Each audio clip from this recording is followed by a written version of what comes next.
Today we're going to be taking a look at this Warentech 100 amp hour 51.2 volt lithium iron phosphate server rack battery. This battery sells for $899. Uses grade A lithium iron phosphate cells rated to 6,000 charge and discharge cycles. It is a 100 amp continuous BMS. It has RS-485, RS-282 CAN communication protocols. So you can connect this thing to your PC to do firmware upgrades. You can also parallel up to 63 of these units, which is crazy high, and they can all communicate in closed loop communications. It's also compatible with a bunch of different inverters on the market, and it comes with a whopping 10-year warranty. So we're at the point where you can get server rack batteries below $1,000 that have 10-year warranties, which is crazy. But in today's video, we're actually gonna do some testing on this thing to see how good it really is and to see if it's worth the money.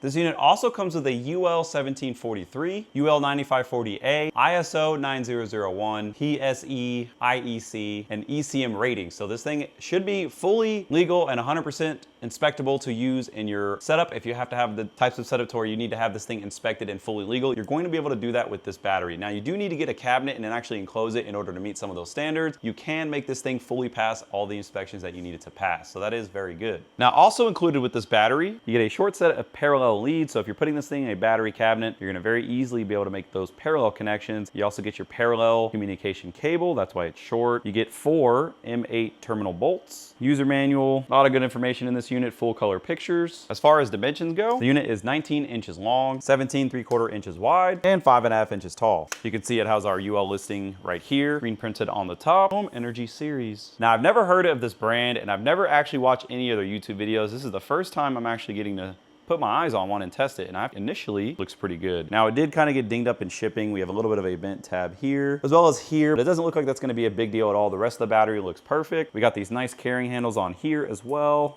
And on the side right here, we do have a specs label once again with the model number and just all the specs we already kind of went over. The battery weighs about 100 pounds. We have these really nice little rubber covers that it comes with to cover our main battery terminals. And these terminals look very nice. They're plated, they're also very beefy. They also kind of extend out a little bit, so you do have to be careful. You don't really want to push this thing up against anything metal because you could create a short if you have the caps off. But overall, very nice machined looking terminals.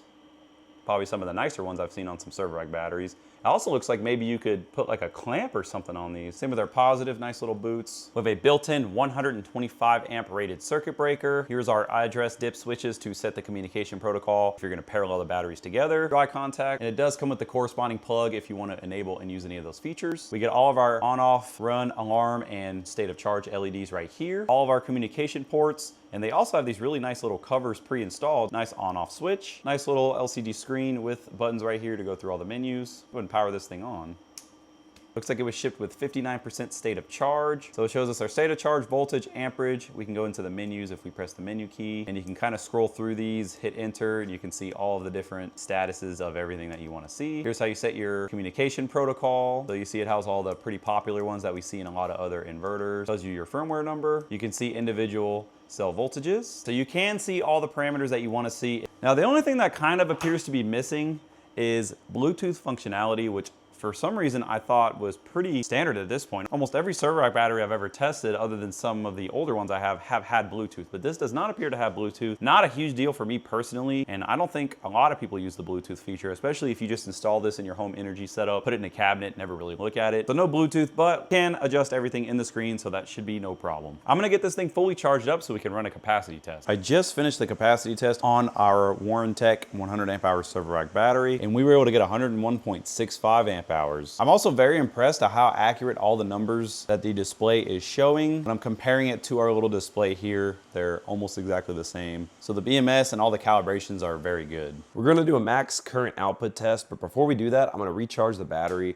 I connected it to my eco-worthy EC100. It's capable of having communications with the BMS. And what's nice is you can have state of charge controlled charging. So I connected an Ethernet cable and it immediately worked. So the communication features of this BMS appear to be pretty simple to get set up and working. And now we have full state of charge control over this battery. We're also gonna do the same thing whenever we connect this battery to an inverter. Now the Warentech server rack battery fully connected to the 12,000 XP. I went ahead and connected the Ethernet cord and we got communications working, no problem. So as y'all can see, we're showing state of charge. And on the EG4 monitoring website, we can also see all the BMS information right here with state of charge as well. I'm gonna go ahead and max out the battery's 100 amp BMS, put about a 5 kilowatt load on it, and we're gonna see how it handles it and make sure it can handle it continuously. There we go. The closest I could get it was about 99.8 amps. So I'm gonna let this run down to about 50%. I'm also gonna pull the thermal camera out to make sure the terminals are not getting too hot. And for those who are wondering, you should be able to run this big of a load for 1 hour, which is very impressive for a battery this size.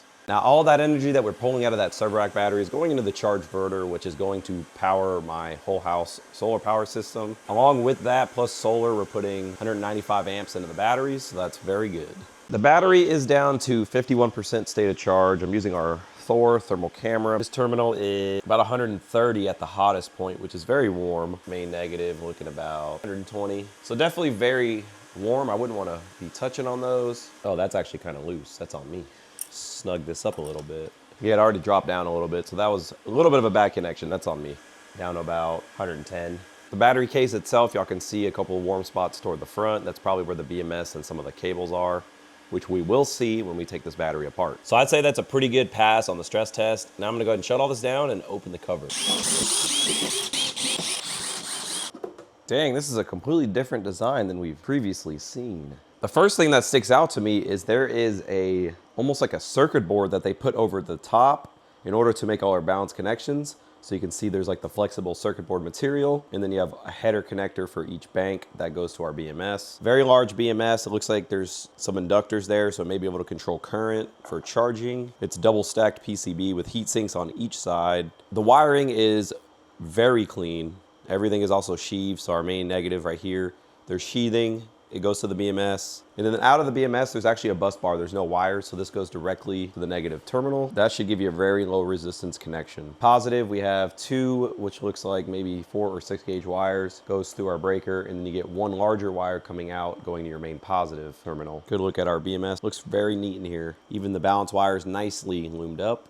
Looks amazing, looks very clean. I wasn't sure what to expect. Very large main battery bus bars. They even put insulation tape on them. And then underneath the main cover, there's also another sheet of fiberglass insulation that is glued on. Inside of here, there's plastic shipping straps, and there's also metal plates on the end. It looks like the shipping straps provide some compression, but the metal plates are also bolted into the case, so that provides additional reinforcement. You can actually see one of the bolts right there, and there's 2 more at the front.